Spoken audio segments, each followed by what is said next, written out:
네, 안녕하세요. 강프로입니다. 이번 영상에서는 모비스에 대해서 분석해 보도록 할 텐데, 자, 모비스는요, 신기술을 개발하는 그런 쪽입니다. 근데 이쪽에는 여러 가지 좀 특이점들이 있어요. 첫 번째, 친환경을 가지고 있고요. 그리고 중입자 치료, 그쵸? 이쪽을 동시에 같은 모멘텀으로 가지고 있다. 근데 그런 과정에서 시세가 발생을 했습니다. 그리고 무엇보다 여기 관련된 내용을 한번 보시면요, 이렇게 나와 있어요. 쭉 보면, 자, 핵융합 사업, 그쵸?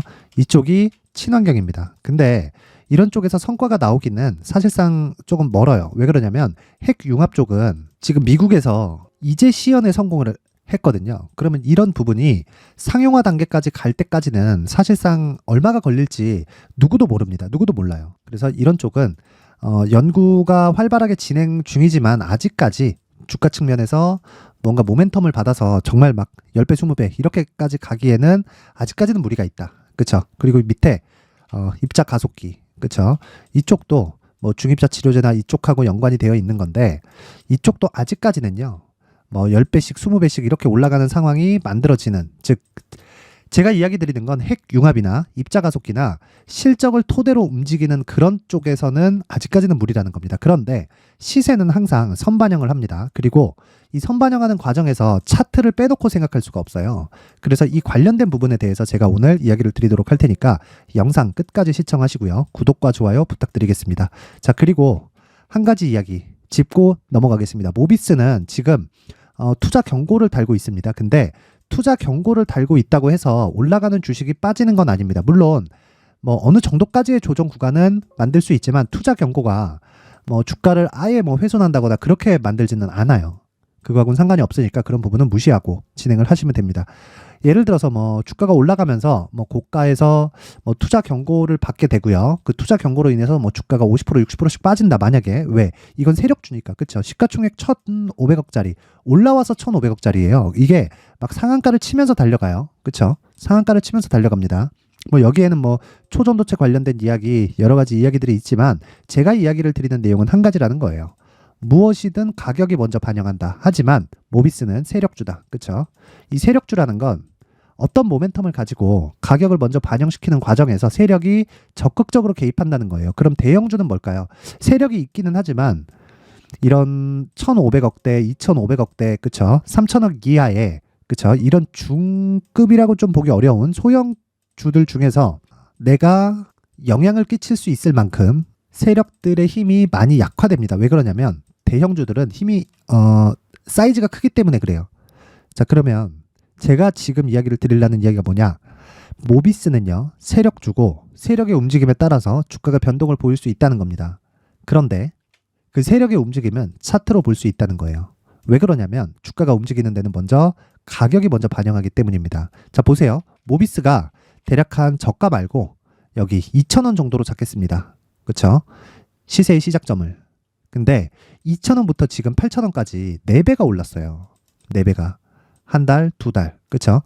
4배가 오르는데 2달이 걸렸다. 근데 실적이 이만큼 좋아졌을까요? 4배가 오른 만큼? 그렇죠? 아직 적자예요. 그렇다는 건 앞에 좋을 부분을 먼저 반영하는 과정에서 뭐가 됐다는 겁니까? 주가가 먼저 반영했다는 거죠. 그래서 지금 고가에서 계속해서 조정을 받고 있는 겁니다. 근데 생각해 보세요. 먼저 반영한다는 건 올라갔을 때 실적보다 먼저 반영한다는 건데 주가가 내려갔을 때는 어떻게 될까요? 오르지 않았을 때. 그렇죠? 장기 차트를 보놓고 보면 오르지 않았던 구간이 쭉 이렇게 진행이 돼요. 그렇죠? 이런 구간에서는 우리가 어떻게 이해를 해야 될까요? 이런 구간이 저평가라는 겁니다. 자, 가지고 있는 자산 대비해서 시가총액이 더 낮은 거예요. 이런 부분을 보통 저평가 구간이라고 하죠. 그러면 우리가 이런 저평가 구간에서 어떤 식으로 매매를 해야 될까요? 매매를 안 합니다.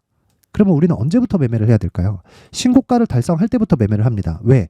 가격이 먼저 선반영을 하니까. 모든 부분에는 가격이 앞서서 반영을 한다는 거예요. 그러면 지금 모비스의 경우에는 어떨까요? 신고가 만들었죠. 신고가 만들고 나면 뭘 합니까? 과거의 매물을 소화하는 과정이 필요해요. 그러면 그 소화하는 과정에서 조정이 발생합니다. 우린 이 구간만 눌림목이라고 부른다. 이거 반드시 기억하셔야 됩니다. 뭐 거래 터진 장대 양봉이 하나 딱 나왔는데 거래 없이 음봉이 쭉쭉쭉쭉쭉쭉쭉 나와요. 여기서 반등은 한번 나올 수 있겠죠. 근데 이게 추세를 형성하지 못한다. 추세를 형성하는 건 뭐다? 바닥에서 잡으려고 노력하는 게 아니라 신고가 이후에 우리가 제시세 구간을 다시 잡는 거다. 그러면 우리가 매매할 수 있는 구간이 어딥니까? 여기예요? 여기일 수도 있겠지. 그쵸? 근데 여기보다는 이 구간을 확인한 겁니다. 그쵸? 최소한 이 정도 구간에서 들어가는 거예요. 또는 여기서 따라 들어가는 겁니다. 그럼 우리가 언제까지 보유하나요? 이 구간 안에는 매도를 해야 돼요. 내가 만약에 이 구간에서는 고가 횡보 중이니까 매도를 못한다고 하더라도 여기 장중에 11% 빠지는 종가에라도 매도를 해야 됩니다. 여기서 매도를 하려면 어떻게 해야 돼요? 우리가 이 구간에 매수를 할 수 있어야 돼요. 여기는 3일차니까. 그쵸? 무섭잖아요. 이거를 반드시 이해를 하고 있어야 돼요. 근데 그 시작점이 언제다? 시세의 속도가 빨라지는 지점이 8월이다. 왜? 신고가를 만들었으니까. 그럼 지금은 어떤 상황이 될까요? 시장이 안 좋아요. 굉장히 안 좋습니다. 근데 아까 전에 말씀드렸죠. 세력주라고. 그리고 대형주가 아닙니다. 소형주예요. 뭐 1000억은 넘으니까 초소형주라고 제가 부르진 않을게요. 그냥 소형주입니다. 근데 그 소형주 내에서 변동을 하는 건 철저하게 세력의 움직임에 맞춰서 변동을 할 수밖에 없고요. 그리고 주가가 지금 특정 가격대를 지키고 있는 것도 세력의 개입이 있기 때문입니다. 그리고 지금은 눌림목 구간에서 등락 중이다. 왜? 직전 시세가 신고가이기 때문이에요. 그러면 이 구간에서 뭐가 중요할까요? 가격이 중요하다는 거예요. 그리고 주가가 올라가면 올라갈수록 뭐 유상증자, 무상증자 이런 액션들이 나올 수 있는데 가격이 지금 다시 내려온 상태죠. 그렇죠? 그러면 이쪽은 악재가 아니라 호재입니다. 무상증자도 언제 나오든지 호재라고 생각하시는 분들이 있는데 그거 아닙니다. 주가가 이렇게 쭉 올려놓고 무상증자 한번 때리고 뒤에서 유상증자로 뒤통수 팍 치는 경우 굉장히 많아요. 근데 지금은 이미 주가가 내려와 있는 상태고요. 그렇죠? 이 고가, 즉 신고가 구간에서 등락을 거치고 있기 때문에 바로 매수하는 게 아니라 지금 중요한 건 뭐예요? 가격 전략을 반드시 만드세요. 이거 안 되잖아요? 그러면 어디 가서도 수익을 보기 어려워요. 자, 그래서 제가 모비스의 가격과 단기 보유 전략을 준비를 해왔다. 제가 이야기하는 단기는 단타를 치라는 게 아니에요. 단타라는 게 아니라 지금 무엇보다 중요한 게 뭐라고요? 필수적으로 알고 계셔야 돼요. 필수적으로 가격이라고 말씀드렸어요. 왜? 신고가 이후에 매물 소화 과정을 거치고 있고요. 이런 지가 지금 2달 가까이 됩니다. 그러면 제가 이야기하는 단기는 2주 안에 내가 매도했을 때 손해를 보지 않는 가격대를 의미를 합니다. 그러면 제가 이야기하는 게 뭐죠? 2주 안에 모든 걸 끝내겠다. 혹시라도 2주 이후에 시세가 지속됐을 경우에는 보유 가능하다. 근데 모비스 같이 소형주 같은 경우에는요. 장기적으로 내가 막 보유하거나 그런 전략은 안 됩니다. 제가 이야기하는 장기 투자는 3개월이에요. 왜 3개월이냐면 어떤 종목이든 3개월 이상 시세가 유지되는 게 불가능합니다. 삼성전자부터 그쵸? 개 잡주까지 절대 불가능해요. 삼성전자도 시세가 한번 발생하기 시작하잖아요. 8만 원 가고 9만 원 가는 게 한두 달이면 끝나지 1년 동안 갔더니 8만 원 가고 9만 원 가고 이러지 않는다는 겁니다. 그쵸? 그래서 제가 지금 이야기하는 모비스는 철저하게 가격과 단기 보유 전략으로 대응을 하셔야 되고 이 단기의 기간은 2주의 기간을 의미를 한다. 그리고 철저하게 기술적인 내용으로 대응을 하셔야 됩니다. 그쵸? 제가 걱정돼서 이야기를 드리는 거니까 무조건 가격 전략 준비해 놓으세요. 자, 이 내용을 제가 여기 19페이지에 걸쳐서 준비를 해놨으니까 모든 분들에게 무료로 공개를 하도록 하겠습니다. 대신에 최소한의 성의를 보여주세요. 최소한의 성의는 영상 상단에 있는 전화번호로 숫자 3이라고 문자를 보내주시는 분들에 한해서만 제가 모비스의 가격과 단기 보유 전략을 공유해 드리도록 할 테니까 시청해 주시는 모든 분들이 상단의 전화번호 확인해서 숫자 3이라고 문자 보내시면 됩니다. 자, 내용 정리합니다. 모비스는 세력주입니다. 세력주예요. 재료가 있기는 하지만 그 재료에 의존하지 마세요. 가격이 무조건 앞서서 반영을 하고요. 실적, 모멘텀, 이슈, 이유보다 가격이 먼저 가는 겁니다. 그러면 이런 부분이 됐을 때 뭐가 되나요? 필수로 우리가 알아야 될 점. 신고가 이후에 매수를 해야 된다. 근데 그 신고가 이후에는 매물 소화 과정이 있다. 그 매물 소화 과정을 우리는 눌림목이라고 한다. 그리고 다른 표현으로 하면 실적에 대한 확인 과정이다. 근데 모비스는 실적을 지금 확인할 수가 없다. 그래서 철저하게 가격을 앞세워서 대응을 해야 되고 실적을 확인할 수가 없기 때문에 어디까지 빠졌을 때 이 빠질지 모르기 때문에 이 단기 보유 전략으로 우리가 철저하게 2주 안에 끝낼 수 있는 전략을 만들자. 그쵸? 그게 가격과 단기 보유 전략이라는 거고요. 이 내용을 제가 19페이지에 걸쳐서 준비를 해놨으니까 영상 상단에 있는 전화번호로 숫자 3이라고 문자 보내주시면 되고 무엇보다 제가 이런 내용에 대해서 이야기를 드릴 수 있는 건 주식은 무조건 신고가와 선반영 논리에 의해서 움직인다는 거고 모비스도 마찬가지입니다. 그런데 다른 종목들도 즉 앞으로 나올 수 있는 대시세 종목들도 신고가와 선반영 구조를 이해했을 때 대시세 종목이 나온다는 거예요. 그러면 답 나왔죠.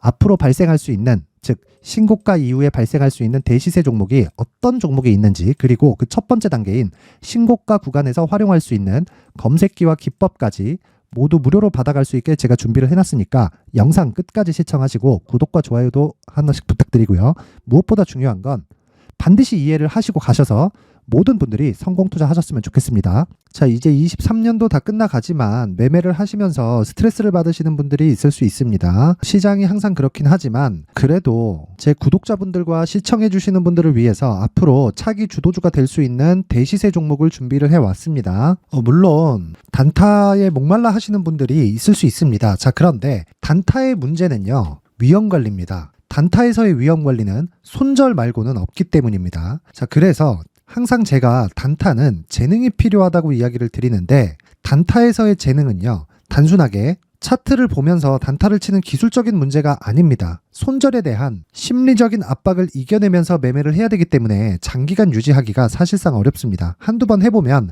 할 수 있는지 없는지 알 수 있을 겁니다. 자, 그래서 단타나 짧은 수익만을 쫓다 보면요, 잦은 손절로 계좌가 망가지는 건 순식간이고요. 그만큼 수익하고는 거리가 멀어지겠죠. 장기간 유지하기가 어렵기 때문입니다. 결과적으로 주식시장에서 돈을 벌기 위해서는요, 어떤 계기를 만들어야 되는데 그 계기는 한 종목에 비중을 실어서요, 수익을 보는 것 말고는 없습니다. 쓸데없이 잦은 매매를 하지 말라는 이야기고요. 그리고 한 종목에 비중을 실을 수 있어야 된다는 겁니다. 그런데 이 비중을 실는 과정에서 성장 산업군에 대한 이해가 필요하다는 겁니다. 이 부분을 반드시 기억을 하셔야 돼요. 자, 이런 성장 산업에 대한 구조와 제가 앞서 말씀드렸던 신고가 그리고 선반영 구조에 대해서 이해를 했을 때 이런 매매를 할 수 있게 됩니다. 2월 7일 강프로의 대시세 종목으로 에코프로 매수가는 17만원 이에서 진행이 됐고요. 그리고 목표가는 50만원부터 자율 매도 구간으로 잡았죠. 예상 수익 범위가 200% 이상으로 되어 있는데 신고가 이후에 선반영 평균치가 200% 이상이기 때문에 그렇습니다. 자, 그런데 에코프로가 2차전지 양극재 기업이죠. 자, 근데 2차전지 양극재는 친환경이라는 범주 안에 속해 있다고 보시면 됩니다. 근데 제가 항상 이야기를 드리죠. 시세는 항상 연결된다고요. 앞으로 나올 대시세 종목도 이런 친환경이라는 성장 산업군에 포함되어 있어야 됩니다. 자, 이런 성장 산업군에 포함되어 있는 걸 확인한다면 이 내용처럼 세 가지의 공통점을 가지고 있습니다. 1년에 많은 종목이 발생하지 않고요. 그리고 세력들의 장기간 매집 구간이 확인돼야 되고, 그리고 상승하기 시작하면 평균적으로 3개월 정도의 상승 구간을 보이기는 하지만 제가 2개월이라고 작성을 해온 건 한 가지 내용 때문입니다. 한 달은 확인하는 과정이 필요하기 때문입니다. 이게 무슨 얘기냐면 성장 산업에 대한 부분, 그리고 이런 공통점, 여기다가 기술적인 내용을 다 포함을 시키더라도 절대적으로 가격이 우선적으로 반영이 되는 것이기 때문입니다. 에코프로도 마찬가지예요. 이런 내용을 토대로 제가 4분기 대시세 종목을 준비를 해왔습니다. 자, 장기간 하락하면서 최악의 국면을 거쳐왔고요. 이 구간에서 먼저 하락을 했다는 건 앞서 말씀드렸던 내용처럼 고가에 대한 부분이 아니라 저가, 즉 나쁜 부분을 반영한 이후에 신고가를 발생을 시켰다는 건 앞으로 좋을 부분을 반영이 되고 있다는 거죠. 그런데 본격적인 시세는 신고가 이후라고 말씀을 드렸고 지금은 매물 소화 과정을 보내고 있습니다. 앞서 말씀드린 대로 가격 먼저 분석을 끝냈죠. 그리고 나서는 정부 정책의 방향과 맞는지를 체크를 해야 되는 겁니다. 2023년 대시세 종목인 에코프로도요, 정부 정책의 방향에 맞는 종목이라고 볼 수 있겠죠. 물론 이런 종목들도요, 신고가 이후에 시세를 낸다는 건 반드시 기억하고 있어야 됩니다. 자, 이런 내용을 토대로 23년 상반기 에코프로와 같은 대시세 종목을 준비를 해왔습니다. 자, 하반기 대시세 종목은 영상 상단의 전화번호로 대시세라고 문자를 보내주시는 분들에 한해서만 공유해드리도록 할 테니까 영상 상단의 전화번호 확인해서 하반기 대시세 종목으로 큰 수익 내셨으면 좋겠습니다. 자, 그런데요, 나는 주식을 배우고 싶다, 이런 대시세 종목을 직접 찾고 싶다 하시는 분들이 있을 수 있습니다. 결과적으로 신고가 종목을 찾고 추적할 수 있어야 된다는 거죠. 그럼 이 추적을 어떤 종목을 위주로 해야 되냐, 어떤 신고가를 찾아야 되냐 궁금하실 수 있는데, 제가 신고가 종목만 검색해서 추적할 수 있게 검색기를 만들어 놨습니다. 자, 시장이 4월부터 꺾였기 때문에 5월달에 어떤 종목이 나왔는지를 실제 검색을 해보겠습니다. 자, 여기 5월 1일 검색한 결과고 보유기간은 2주, 그리고 상승 종목 비율은 100%, 시장 대비 수익률은 코스피 14%, 코스닥 16.87%가 나왔습니다. 검색기에 포착돼서 추적해야 되는 종목은 유니온 머터리얼이고 기간 내 최고 수익률은 57%가 나왔습니다. 그리고 보유기간으로 잡았었던 2주 동안의 수익률은 13%가 나왔습니다. 상세한 내용이 나오죠. 여기서 중요하게 보셔야 될 건 상승 종목 비율도 아니고 몇 종목이 나왔는지도 아닙니다. 우리는 신고가 종목을 매매를 해야 된다는 것이고요. 그리고 신고가 이후에 발생하는 시세 이파를 반드시 공략을 해야 된다는 겁니다. 그리고 무엇보다 중요한 건 시장 대비 수익률이 더 높아야 된다는 거죠. 자, 시장 대비 수익률이 만약에 떨어진다면 또는 시장 대비 수익률만큼만 강세를 보인다면 무슨 일이 발생하느냐? 시장이 하락할 때는요, 상승 종목을 찾지 못하는 겁니다. 그래서 신고가 종목을 매매를 해야 된다는 거고, 그 결과로 5월 1일 날 수익이 유니온 머터리얼 기간 내 최고 수익률이 57%가 나온 거죠. 그 다음 5월 8일 날입니다. 5월 8일 보이시죠? 보유기간 2주 찍혀 있고 상승 종목 비율은 71%인데 이건 그렇게 중요한 게 아닙니다. 더 중요한 건 코스피 대비해서 9%, 그리고 코스닥 대비해서는 10%입니다. 이렇게 높게 잡힌 건요, 코스닥이 하락했다는 거고, 코스닥이 하락했을 때는 에코프로가 포함되어 있기 때문입니다. 그리고 강세를 보인 종목들을 보면요, 아진산업 시세 1파를 형성한 이후에 2파 시세가 크게 발생을 했고요. 그 다음 루닛은 시세 1파를 형성한 이후에 2파 시세가 크게 발생했고 강세를 보이는 종목입니다. 그리고 뭐 대원강업도 당연히 보이시죠? 여기 시세 1파 형성하고 2파 시세가 그대로 나옵니다. 의미하는 바는 단 하나입니다. 신고가를 만들어내는 건 돈이기 때문이에요. 우리가 주식 투자를 하면서 믿어야 될 건 돈 말고는 없습니다. 반드시 기억하셔야 돼요. 그리고 5월 15일 날에는 시장 대비 수익률과 거의 비슷합니다. 무슨 일이 벌어졌을까요? 에코프로가 반등이 나온 겁니다. 근데 에코프로 같은 경우엔 신고가 종목이긴 하지만 너무 크게 올랐죠. 너무 많이 오른 종목이 지속적으로 포착이 된다면 헷갈릴 수밖에 없어요. 그런 부분을 다 제외했다고 보시면 되고요. 그럼에도 제너셈, JVM, 한국조선해양, 그리고 휴메딕스, 최근에 바이오나 미용 의료기기 쪽이 굉장히 강세를 보이고 있습니다. 클래시스도 보이는데 클래시스도 지금까지도 강세를 보이는 종목이고 인성정보는 최근에 초강세를 보이고 있죠. 그 다음은 5월 22일입니다. 자, 여기도 마찬가지입니다. 시장 대비 수익률이 3%대로 높아요. 그리고 실리콘2 화장품이죠. 한국전자금융은 제가 이번 주에 매수한 종목입니다. 그리고 두올도 강세를 보였죠. 23%. 그리고 인성정보 전주에 포착이 돼서 지속적으로 추적했다면 인성정보를 매수를 해야겠죠. 당연히. 그리고 에코바이오 17%. 그리고 잉글 우드랩 이 부분은 제가 다른 영상에서 지속적으로 강조를 한 종목입니다. 여기서는 모멘텀에 대한 이야기가 나오는데 최근에 강세를 보이는 화장품 종목은 조건이 단 하나입니다. 미국향 매출이 발생하는지에 대한 여부예요. 잉글 우드랩과 코스메카 코리아 같은 종목이죠. 잉글 우드랩은 코스메카 코리아의 자회사입니다. 이런 부분이 파악이 되어 있어야 시장에서 고가에 물릴 일이 없는 겁니다. 자, 그리고 다음 29일 상승 종목 비율이 88%인데 기간이 아직 안 돼서 기간 초과가 떴습니다. 하지만 기간이 되지 않았는데도 불구하고 하나 마이크론 보이죠. 방금 전에 말씀드렸던 코스메카 코리아 여기 보이죠. 벤티움, 치과 쪽 최근에 강세를 보이고 있죠. 조선주 방금 전에 말씀드렸다시피 당연히 강세를 보이고 있고 그 밑에 삼성중공업이 보이고 선진 뷰티 사이언스, 의료기기, 미용 쪽이죠. 이런 부분을 모두 다 검색을 할 수 있는 겁니다. 자, 여기서 검색기 이외에 어떤 식으로 장중에 활용해야 되는지는 제가 6강에 걸친 강의 영상을 만들어 놨고요. 자, 지금은 비공개 처리를 해놨지만 구독자 인증만으로 영상을 확인할 수 있게 링크를 보내드립니다. 구독자 인증은 당연히 무료고요. 구독자 인증 방법은 영상 상단에 전화번호로 문자 3이라고만 보내면 제가 구독자 인증을 해드리고요. 구독자 인증이 되면 말씀드렸던 영상을 볼 수 있는 링크와 검색기에 대한 로직을 함께 보내드립니다. 자, 그런데 정말 중요한 건 시장에서 강세를 보일 수 있는 종목 모두는요, 신고가 달성 이후라는 겁니다. 신고가에 대한 이해가 없다면 단타나 장타 모두 쓸데없이 보유기간을 보낼 수밖에 없습니다. 제가 무료 배포할 때 모두 받아가셔서 큰 수익을 내셨으면 좋겠습니다. 꼭 기억하세요. 신고가 말고는 주식 투자에서 빠르고 안전하게 수익을 낼 수 있는 방법은 절대 없고요. 신고가가 강하다고만 알고 있다고 해서 수익이 절대 나지 않습니다. 활용할 수 있는 방법을 알아야 시장에서 수익을 볼 수 있고 레인보우 로보틱스 같은 종목을 받아볼 수 있다. 구독자 여러분들이 모두 구독자 인증을 받으셔서 모든 분들이 검색기에 대한 로직과 강의 영상을 보고 수익 나는 매매를 하셨으면 참 좋겠습니다.